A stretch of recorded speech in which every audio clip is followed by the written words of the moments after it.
BNP chairperson ও সাবেক প্রধানমন্ত্রী বেগম খালেদা জিয়ার রোগ মুক্তি কামনায় আলোচনা সভা ও দোয়া মাহফিল আয়োজন করেছে মেহেরপুর জেলা বিএনপি। বুধবার বিকেলে ডক্টর শহীদ শামসুদ্দোহা পার্কে আলোচনা সভা ও দোয়া মাহফিল অনুষ্ঠিত হয়। এ সময় প্রধান অতিথি হিসেবে উপস্থিত ছিলেন বিএনপির কেন্দ্রীয় নির্বাহী কমিটির সদস্য ও মেহেরপুর 1 আসনের বিএনপি মনোনীত প্রার্থী মাসুদ অরুণ। বিশেষ অতিথি হিসেবে উপস্থিত ছিলেন পৌর বিএনপির সাবেক সভাপতি জাহাঙ্গীর বিশ্বাস, জেলা বিএনপির সাবেক সাংগঠনিক সম্পাদক আব্দুর রশিদ সহ অনেকেই।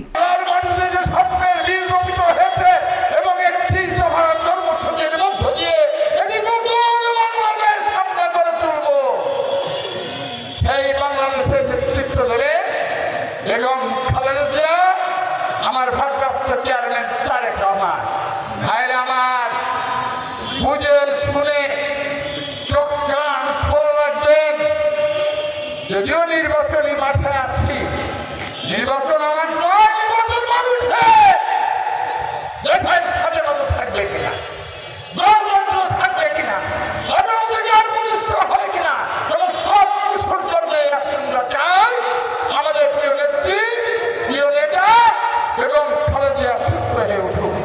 আলোচনা সভা শেষে বিএনপি চেয়ারপারসন বেগম খালেদা জিয়ার রোগমুক্তি ও দীর্ঘায়ু জীবন কামনা করে দেশের কল্যাণে কাজ করার জন্য দোয়া পরিচালনা করেন মেহেরপুর বোসপাড়ার বাইতুল ফালা জামে মসজিদের ইমাম সিরাজুল ইসলাম।